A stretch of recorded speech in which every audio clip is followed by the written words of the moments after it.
Welcome to Wizard.com. This is Ashwini, Maths tutor. Our question is compute the measure of angle A. And we have given one figure here.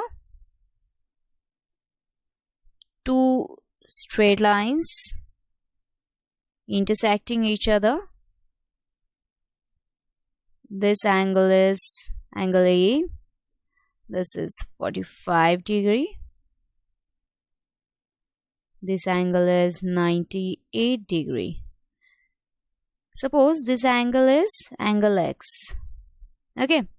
Now, as we can see that this 98 degree and X degree are in linear pair. So, the sum of this is 180 degree. So, from this we can find now X degree as 180 minus 98, that is 82 degree. Okay.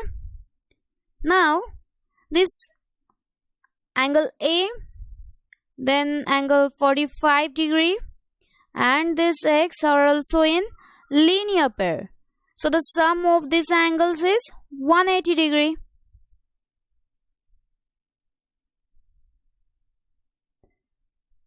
Here A degree plus 45 degree plus X is, we found it as 82 degree. So A equals to 180 degree minus 45 degree plus 82 degree. So A will be 53 degree. Hence, measure of angle A is 53 degree.